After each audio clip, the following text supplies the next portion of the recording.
오늘 일부 예배 하나님의 말씀 마태복음 26장 69절에서 75절까지 말씀입니다. 마태복음 26장 69절에서 75절까지의 말씀 제가 봉독하겠습니다. 베드로가 바깥들에 앉았더니 한 여종이 나와 이르되 너도 갈릴리 사람 예수와 함께 있었도다 하거늘 베드로가 모든 사람 앞에서 부인하여 이르되 나는 내가 무슨 말을 하는지 알지 못하겠노라 하며 앞문까지 나아가니 다른 여종이 그를 보고 거기 있는 사람들에게 말하되 이 사람은 나사렛 예수와 함께 있었도다 하매 베드로가 맹세하고 또 부인하여 이르되 나는 그 사람을 알지 못하노라 하더라. 조금 후에 곁에 섰던 사람들이 나와와 베드로에게 이르되 너도 진실로 그 도당이라 내 말소리가 너를 표명한다 하거늘 그가 저주하며 맹세하여 이르되 나는 그 사람을 알지 못하노라 하니 곧 닭이 울더라. 이에 베드로가 예수의 말씀에 닭 울기 전에 내가 3번 나를 부인하리라 하심이 생각나서 밖에 나가서 심히 통곡하니라. 아멘. 진흙에서 반석으로라는 제목으로 여러분들과 말씀을 함께 나누겠습니다. 베드로 하면은 신약 성경에서 가장 유명한 사람 중에 한 사람이죠. 성경을 모르는 사람이라도 베드로라고 하면은 아마 다들 아실 것입니다. 12제자 중에서 가장 으뜸인, 가장 수제자라고 할 수 있는 베드로. 그렇지만 오늘 본문을 읽었지만 오늘 본문은 베드로에게 있어서 가장 또 수치스럽고 가리고 싶은 그런 내용이 아닐까 싶습니다. 베드로는 자신을 인도한 안드레 덕분에 예수님을 만나게 되었고 예수님을 따르는 인생으로 완전히 변화되었습니다. 예수님 말씀대로 고기를 낚는 어부가 아니라 이제는 사람을 낚는 어부가 되고 그는 예수님의 말씀대로 교회의 반석이 되었습니다. 이렇게 대단한 삶을 살고 으뜸 제자라는 그런 멋진 타이틀을 붙인 베드로이지만 오늘 본문의 베드로를 생각할 때면 가장 먼저 떠오르는 장면, 여러분 베드로 하면 가장 먼저 떠오르는 장면 무엇입니까? 아마도 많은 이들의 마음속에 간직되어 있는 예수님을 3번 부인한 그 장면 아니겠습니까? 오늘 본문 속의 상황은 베드로가 앞뒤 상황을 전혀 모른 채 그냥 갑작스럽게 맞이한 그런 상황이 아닙니다. 예수님이 붙잡혀가는 상황을 베드로는 쭉 지켜보고 있었고 또 어떻게 갈지 궁금해서 좀 멀찌감치 떨어져서 그 바깥 뜰에 앉아서 예수님의 그 상황을 보고 있었다는 것이죠. 더 중요한 사실은 예수님께서 베드로에게 말씀하셨어요. 너가 닭이 울기 전에 나를 3번 부인할 것이다. 미리 말씀을 해주셨다는 것입니다. 당시 그 말을 들었을 때의 베드로의 반응이 어땠습니까? 내가 주님과 함께 죽는 한이 있다 하더라도 절대로 주님 모른다 하지 않겠습니다. 이것이 베드로의 결심이었고 진심 어린 그의 마음이었습니다. 근데 이런 중대한 말을 들었는데 예수님을 사랑하는 베드로가 예수님으로부터 너는 닭이 울기 전에 나를 3번 부인할 것이다 이 얘기를 들었는데 베드로는 그걸 잊어버렸을까요? 아마도 계속 마음속에 갖고 있었을 것입니다. 머릿속에 계속 남아있었을 것이에요. 예수님의 이 말씀을 처음 들었을 때 베드로에게 굉장히 충격적이었을 것이라 생각됩니다. 적극적이고 행동파인 베드로가 예수님 옆에서 자기가 가장 으뜸이라고 생각했던 그 베드로가 그 이야기를 듣는 순간 아니야, 나는 언제나 예수님과 늘 함께할 거야. 절대로 배신하지 않을 거야. 다짐하고 또 다짐했었을 것입니다. 그럼에도 불구하고 결과적으로는 베드로는 3번에 걸쳐 예수님을 부인하게 됩니다. 제가 말씀을 읽어볼게요. 70절 말씀. 베드로는 여러 사람 앞에서 부인하였다. 나는 내가 무슨 말을 하는지 모르겠다. 72절에 그러자 베드로는 맹세하고 다시 부인하였다. 나는 그 사람을 알지 못하고. 74절에 그때의 베드로는 저주하며 맹세하여 말하였다. 나는 그 사람을 알지 못하고. 그러자 곧 닭이 울었다. 이런 주저없이 예수님 말씀하신 대로 주님을 3번이나 이렇게 부인을 합니다. 3번째 부인할 때는 예수님을 저주하며 맹세하며 나는 그 사람을 알지 못하오 라고까지 했습니다. 그렇게 말하는 베드로, 그렇게 자기 입술에서 예수님을 부인하는 그런 베드로는 과연 어떤 심정을 갖고 있었을까? 마지막 구절, 베드로는 마태복음 20장 75절에 이렇게 기록을 하고 있어요. 베드로는 닭이 울기 전에 내가 나를 3번 부인할 것이다 하신 예수의 말씀이 생각나서 바깥으로 나가서 몹시 울었다. 몹시 울었다. 개역개정으로는 통곡하였다라고 기록이 되어 있어요. 저는 솔직히 이 말씀을 접할 때마다, 이 말씀을 읽을 때마다 좀 마음이 좀 찡해옵니다. 몹시 울었다. 통곡하였다.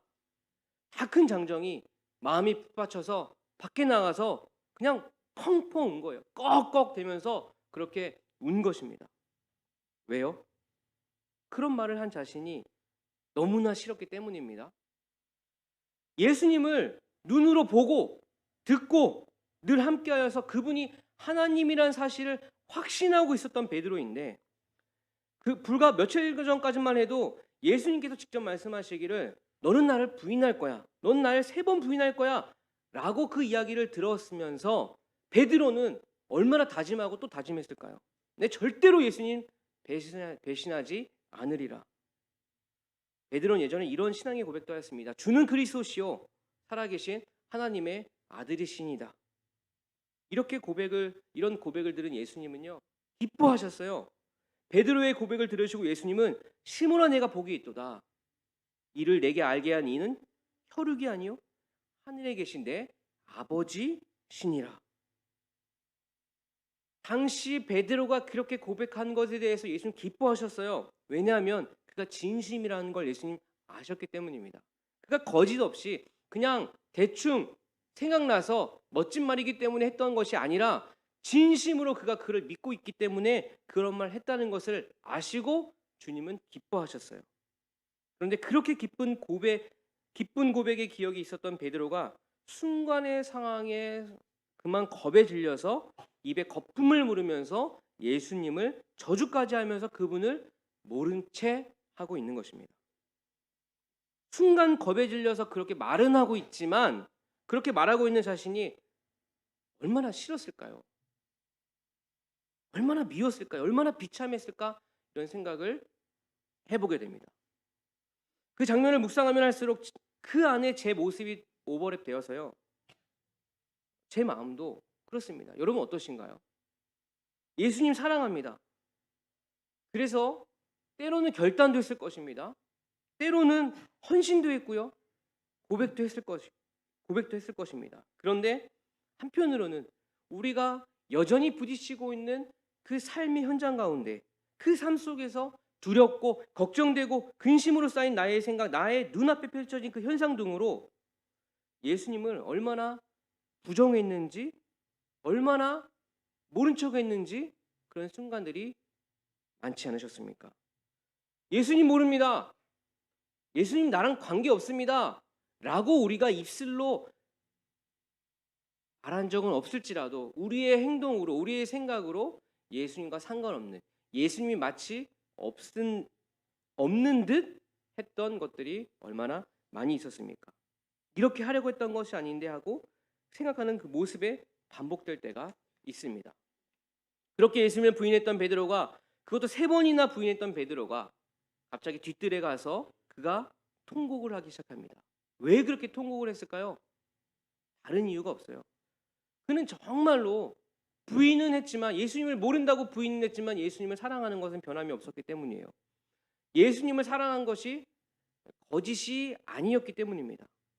혹 그가 예수님을 만약에 사랑하지 않았더라면 예수님이 자신에게 예언했던 닭이 울기 전에 3번 부인한다는 말이 맞아떨어졌다고 해서 그렇게 통곡할 이유가 없지 않겠습니까? 오히려 묻는 이에게 들킬까 봐 겁을 내고 있거나 아니면 야 다행이다 그 위기를 넘겼다고 한숨 짓고 있지 않았을까요? 누가복음 22장 61절 말씀에 베드로가 3번 부인하고 닭이 울자 예수님께서 베드로를 돌이켜 보고 계셨다는 구절이 나옵니다. 누가복음 22장 61절 말씀에 주님께서 돌아서서 베드로를 똑바로 보셨다. 베드로는 주님께서 자기에게 오늘 닭이 울기 전에 내가 3번 나를 모른다고 할 것이다 하신 그 말씀이 생각났다. 그 워렌 위어스비라는 그런 신학 박사가 쓴 책에 보면 이 장면이 이 책에 이렇게 묘사되어 있습니다. 예수님의 얼굴은 화난 재판관의 찌푸린 표정이 아니었다. 마음이 찢어지는 친구의 고통스러운 표정이었다. 마음 아파하는 예수님, 안타까워하는 그런 예수님의 얼굴의 표정을 보는 순간 베드로는 자신이 예수님에게 도대체 무슨 짓을 했는지 깨달은 것이죠. 그리고 나가서 통곡하며 울었던 것입니다. 베드로의 눈물은 회개의 눈물이었고 고통의 눈물이었고 예수님을 여전히 사랑하는 그런 사랑의 눈물이었습니다. 베드로도 예수님을 너무 사랑했어요. 예수님에게 완전히 마음을 빼앗겨 버렸습니다. 그래서 평생을 예수님을 따라 살기로 작정을 했던 것이죠. 상상해 보면 예수님이 불렀다고 해서 모든 거 내려놓고 예수님 따라가는 일은 결코 쉬운 일은 아닐 것입니다. 물론 그때야 상황이 다를 수도 있죠. 시대가 다를 수 있겠습니다. 그렇지만 지금을 살고 있는 우리들이 지금 만약에 예수님이 나를 부르신다면 여러분 어떻게 반응하시겠습니까? 지금 하고 있는 열심히 무언가 목표를 세워서 하고 있는 일들, 회사, 직장, 사업 이런 것들을 단 한순간에 내려놓고 그리고 사랑하는 아내와 사랑하는 자녀들을 내버려 두고 예수님이 가라 하는 그곳에 예수님이 함께하는 그곳에 갈 수 있겠습니까? 보통 결단이 아닙니다. 다 내려놔야 하는 결단이었고 베드로는 그렇게 했습니다. 완전히 자신의 꿈, 자신의 목적이 바뀌는 순간이었을 텐데 전혀 상상해 보지도 않았던 길이었을 텐데 베드로는 결단을 하고 그렇게 따라갔던 것이죠. 왜냐하면 예수님이 답이라고 생각하고 따라갔던 것입니다. 뭔가 빛나는 미래가 보여서 따라간 것도 아닙니다. 예수님은 그냥 사랑하기에 그저 그의 부르심에 순종하여 그렇게 따라간 것이죠. 그런데 그랬던 분, 내가 모든 것을 의지하고 모든 것을 버리고 따라갔던 그분, 내 생명을 드릴 만큼 사랑했던 예수님이었는데 목숨도 바칠 듯한 열정을 들였는데 한순간에 닥친 그 공포와 걱정과 그 두려움 앞에서 3번을 예수님을 부인하게 된 것입니다. 베드로가 통곡했다. 한없이 울었다. 그때의 그 기분, 그때의 그 심정은 글로 표현하기 어려울 정도로 아프고 비참했을 것입니다. 그리고 그 후에 예수님이 자신이 부인한 예수님이 사람들에게 질질 끌려다니면서 매맞고 조롱당하고 침뱉음 당하는 것을 보면서 베드로는 자신을 얼마나 자책했을까요? 근데 여기서 중요한 게 있어요. 그렇게 통곡을 한 베드로의 행동입니다. 그렇게 통곡하고 그렇게 회개하고 후회했다면 아팠다면 당장이라도 나가서 아닙니다. 난 예수님을 압니다. 난 예수님의 제자였습니다. 그의 인생에 내 인생을 걸었습니다. 예수님은 그리스도시요 살아계신 하나님의 아들이십니다. 라고 당당하게 선포하다 그 자리에서 순교당하는 것이 마땅하지 않겠습니까? 그렇게 회개했다면, 그것이 진실이었다면. 그런데 베드로는 그렇게 통곡하였음에도 불구하고 끌려가는 예수님, 매맞는 예수님, 십자가에 달려 돌아가시는 주님 앞으로 결코 나오지 않았다는 사실이에요. 그저 멀리서 숨어서 그것만 보고 있었다는 것입니다. 그리고 예전의 모습으로 돌아가서 고향에 돌아갑니다. 그리고 처음 했었던 자신의 성어 고기 잡는 일을 계속 하게 됩니다. 여러분 신기하지 않나요? 그럼 베드로가 그 당시 통곡하고 그 다 큰 장정이 꺼꺼하면서 울면서 그 통곡했던 그 마음 앞에 했던 것은 도대체 무엇인가? 거짓인가?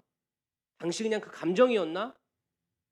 한순간에 지나갈 그냥 슬픈 마음이었나? 그의 모든 감정은요 다 거짓이 아니었어요.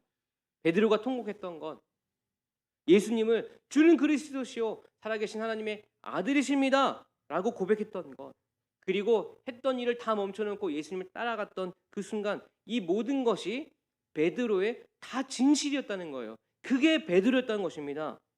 근데 진짜 베드로의 마음이 그럼 무엇일까? 모든 것이 다 베드로의 마음이었던 거예요. 거짓은 아닌데 베드로의 그 믿음은 너무나 얇고 너무나 힘이 없는 상태라고 할 수 있는 것입니다. 그 믿음을 표현하자면 진흙 같다는 거예요. 진흙.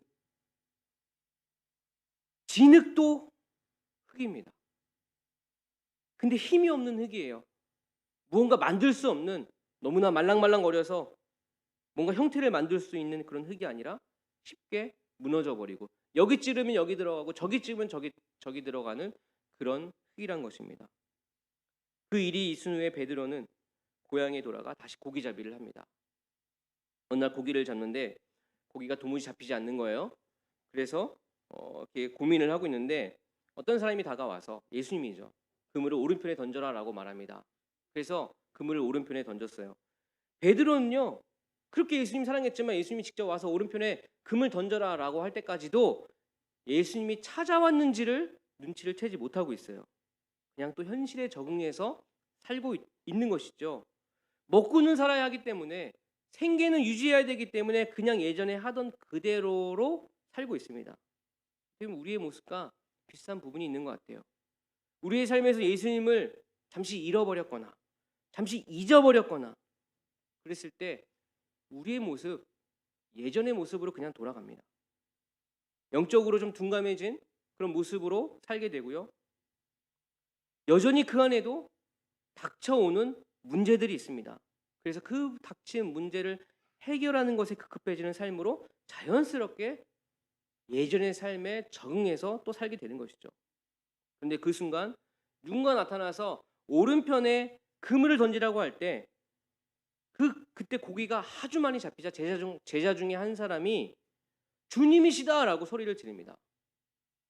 그때 베드로의 행동, 베드로의 반응 한번 떠올려 보십시오. 베드로는 겉옷을 입은 채 그 바닷가로 뛰어내립니다.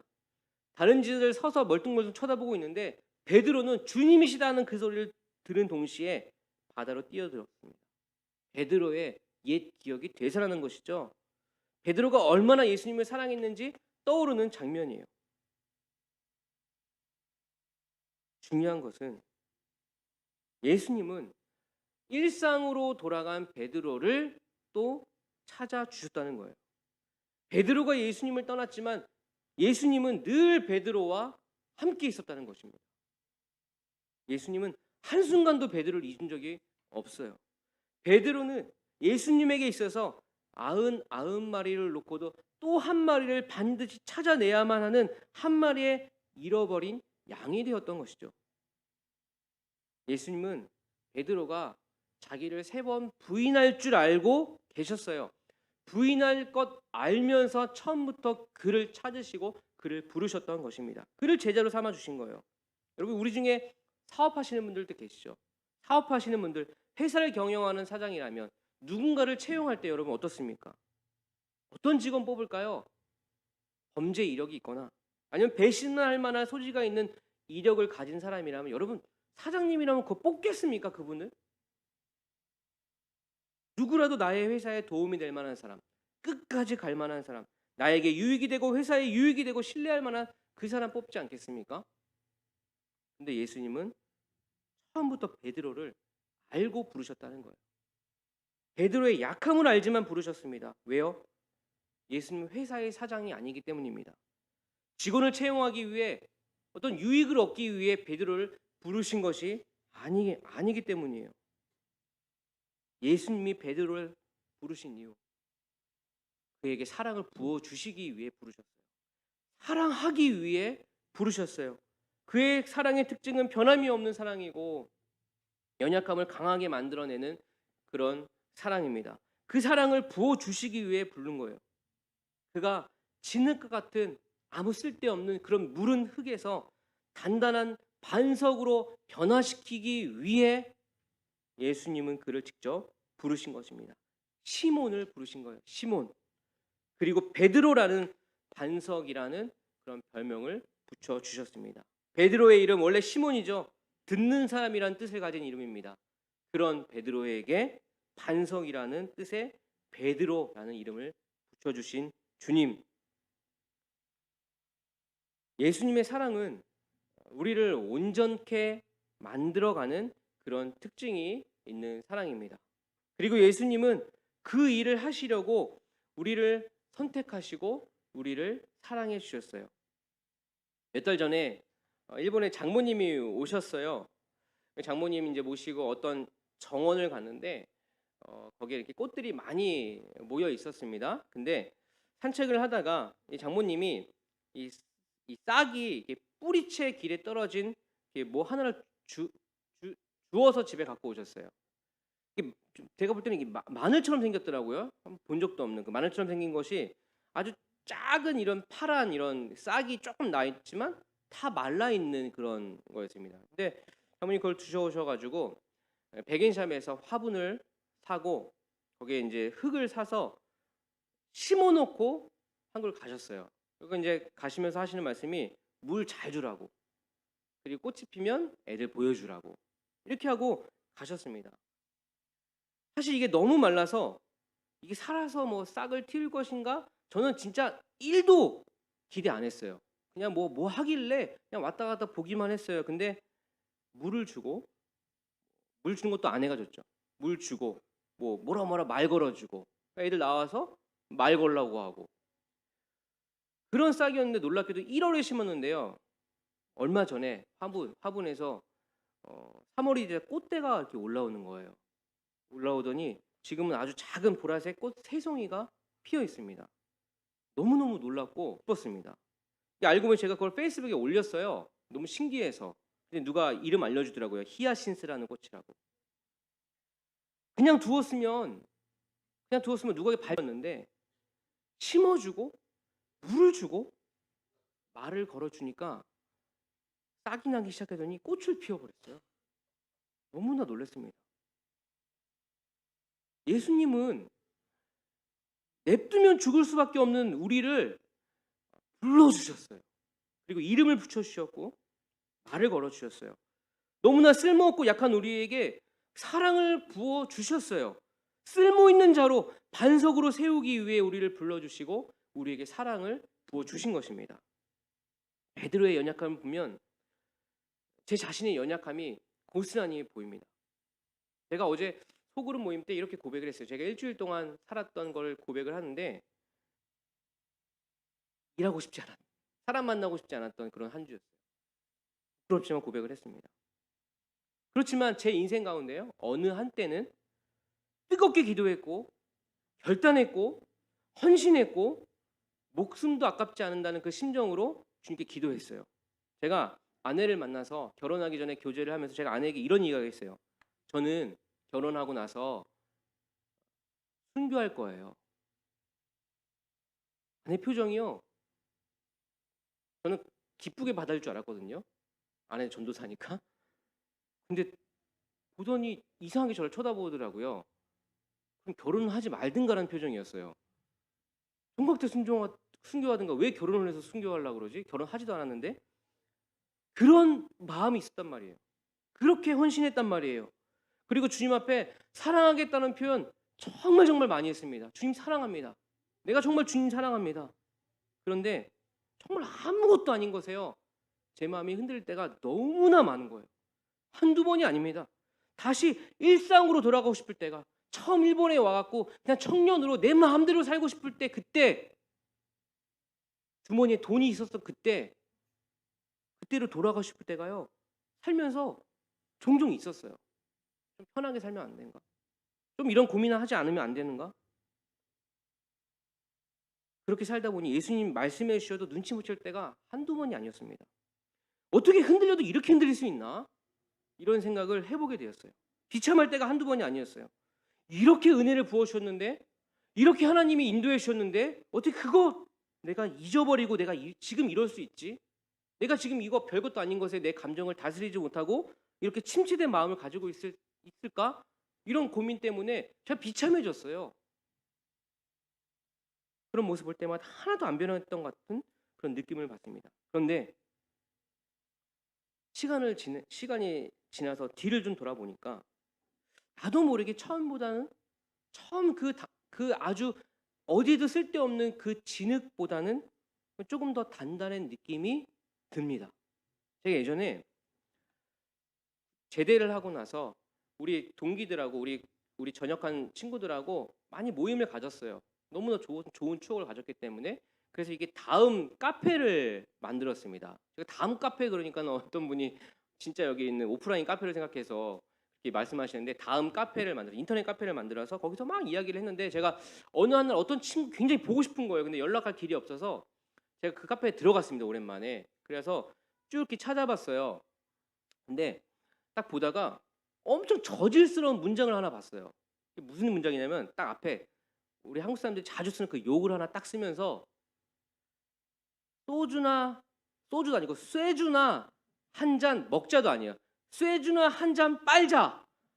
이거를 보는 순간 제가 낯뜨거웠어요. 야, 너무 저질스러운 문장 아닌가? 그래서 그 앞에 있는 그 아이디를 쳐봤어요. 누가 이런 말을 딱 쳐보니까 그게 누군지 아십니까? 저. 어떻게 술 한 잔 먹을 수 있었죠. 그때 뭐 20대 초반인데. 근데 그것도 쇠주나 한 잔 빨자. 너무 저질스러운 거예요. 어떻게 이런 문장을 쓸 수 있을까? 너무 창피했습니다. 지금 웃으면서 말하지만 저는 그거 본 순간 막 닭살이 돋을 정도로 너무 창피했어요. 지금은 여러분, 제가 그 말을 너무너무 창피하고 있다는 사실이에요. 그 말 지금 쓰라고 해도 도저히 담을 수 없는 말입니다. 그러다 보니 물론 이것뿐만 아니지만 하나님이 그 십몇 년 사이에 그때보다는 조금 더 단단하게 만들어 주신 것 같아요. 지금도 완전 단단한 그런 반석은 아니지만 그때보다는 조금 더 쓸모 있는 그런 진흙, 완전히 쓸모없는 그런 흙에서 지금은 그래도 조금 형태를 만들어가는 그런 것으로 만들어 주셨습니다. 처음보다 나신 것 같아요. 왜 그렇게 되었을까요? 답은 하나죠. 나는 흔들렸지만, 나는 여전히 아무것도 아니라고 여전히 실수했지만 예수님은 변함없이 사랑해 주셨기 때문이에요. 그 사랑은 우리를 끊임없이 기다려주는 사랑이고, 가르쳐 주시는 사랑이고, 기회를 주시는 사랑이고, 용서를 해주시는 사랑이에요. 여러분, 이런 사랑을 누가 과연 우리에게 줄 수 있겠습니까? 끊임없이. 진실한 사랑을 테마로 하는 수많은 드라마, 단숨에 우리 마음을 사로잡습니다. 대부분의 드라마 한결같은 테마 무엇입니까? 특히 한국 드라마 순애모 같은 그런 사랑, 철칙처럼 등장하고 있죠. 어떻게 보면 이렇게 너무나 뻔한 패턴인데도 불구하고 사람들 열광하고 좋아합니다. 남자 주인공의 일편단심의 사랑, 변함없는 사랑, 모든 것 받쳐주는 사랑, 이런 내용의 드라마라 할지라도 감동받아요. 저도 남자지만 그렇게 사랑하는 현빈 보니까 너무너무 좋아요. 그 뭐 요즘에 제가 얼마 전에 봤습니다. 뭐 밥 잘 사주는 예쁜 누나인가? 어떤 뭐 제가 누나랑 살고 있어서 그래서 봤어요. 봤는데 거기에 사는 그 주인공 이름 제가 까먹었는데 너무 멋있더라고요. 진짜 이런 사랑 해야겠다. 그런 사랑 해야겠다. 그래서 뭐 어디 있다가 집에 들어가면 진짜 오늘은 아내 사랑하고 아이들 사랑해야지 들어가자마자 이게 집인가 아니면 뭐 레고가 전부 뭐 다 나와 있고 막 이게 소위 말하는 구석, 집구석. 사랑하기는 둘째치고 집부터 채워야겠다 막 이런 생각. 여러분, 드라마보다 더 아주 감동 있는 드라마 같은 사건이 기록되어 있어요. 어디 기록되어 있습니까? 드라마보다 더한 사랑이 바로 예수님이 베드로를 부르시고 사랑하신 그 사랑이고, 드라마보다 더 감동적인 것이 나를 부르시고 나를 만들어 가시는 그 사랑 아니겠습니까? 예수님을 만나고 지금까지 걸어온 우리의 모습을 한번 돌아보시기를 바랍니다. 진흙 같은 내가 조금은 단단해지는 부분이 있을 거예요. 난 지금도 너무 흔들리고 있지만, 지금도 여전히 고민하고 있고 방황하고 있지만, 그렇지만 처음보다는 조금 더 단단해져 있는 모습을 보게 될 것입니다. 반석은 한순간에 단단해지지 않더라고요. 아주 오랜 시간 걸리기도 하고요. 많은 것들을 경험해야 됩니다. 그리고요, 이제 아주 단단한 반석이 되었다 하더라도 반석을 깨버려야 할 때가 찾아와요. 아름다운 조각상을 만들기 위해서는 단단한 그 대리석, 단단한 그 반석을 과감하게 깨뜨려야 할 때도 찾아옵니다. 교회도 마찬가지예요. 좋은 일만 있고 좋은 경험만 하고 아주 좋은, 난 너무너무 좋아, 아름다워, 너무너무 사이가 좋아, 이런 교회가 단단한 교회가 될 수 없습니다. 어려움을 함께 경험하고 그것을 함께 공감하고 함께 울고 함께 격려하고 하면서 점점 성숙한 반석으로 빚어져 가게 되는 것입니다. 말씀 초반에 오늘 본문은 베드로에게 있어서 가장 수치스럽고 가장 약한 부분, 드러내고 싶지 않은 부분이라고 말씀을 드렸어요. 근데 사실은 그 반대이지 않을까 합니다. 그 사건이야말로 베드로에게 가장 힘들고 꺼내기 싫은 그런 어려운 경험일 수 있으나 그가 반석이 되어가는 아주 가장 핵심적인 경험이 아니었을까 생각이 듭니다. 여러분, 누가 자기의 치부를 벽에다가 써놓고 기록을 남겨두면 그 누가 좋아하겠습니까? 너무나 창피하고 너무나 어렵겠죠. 베드로가 그런 거예요. 평생 2000년 동안 그 베드로의 3번 부인한 거 베드로 하늘에서 보고 있지 않겠습니까? 오늘도 읽고 있구나, 오늘도 저 사람이 설교하고 있구나, 얼마나 창피하겠어요. 그렇지만 그것이 베드로를 반석으로 만들어주는 가장 중요한 사건이었던 것을 여러분 기억하십시오. 반석으로 가기 위해 중요한 것은 시선을 자꾸 주님께 돌려야 돼요. 그 문제 안에 있어서 그 문제만 바라보면 여전히 그 문제 안에 우리가 스며들 수밖에 없습니다. 그러나 문제를 넘어선 그 문제 건너편에 서서 우리를 여전히 사랑으로 바라보고 계시는 그 주님을 함께 볼 수 있게 해달라고 여러분 그렇게 기도하셔야 됩니다. 우리의 삶은 지금도 하나님의 변함없는 사랑으로 점점 더 빚어져 나갈 것입니다. 지금은 연약해 보이고 지금은 어쩌면 쓸모없는 것처럼 느낄지 모르겠지만 주님은 우리를 책임지시고 우리를 위해 목숨을 버리셨던 그 하나님이 우리를 책임져 주실 것이고 우리를 온전한 구원의 모습으로 우리를 빚어져 나갈 것입니다. 그런 믿음을 가지시고 그런 주님을 바라보시고 시작되는 한 주도 하나님의 그 사랑을 마음껏 누리고 감사하며 어제보다 지난주보단 오늘이, 오늘보단 다음 주가 더 단단해져가는 저와 여러분 되시기를 기도합니다. 기도하겠습니다. 하나님 아버지, 그렇습니다. 전의 과거를 가만히 들여다보면 너무나 보잘것없는, 너무나 연약한 진흙이었음에도 불구하고 주님이 오랜 세월 동안 우리를 끊임없이 사랑해 주시고 변함없이 사랑해 주시고 끊임없는 도전과 감동을 주셔서 저도 이제는 조금은 더 단단해진 모습을 보게 됩니다. 하나님, 그런 은혜를 기억하며 온전한 구원의 모습으로 이루어갈 주님을 소망하며 다시 한 주를 시작합니다.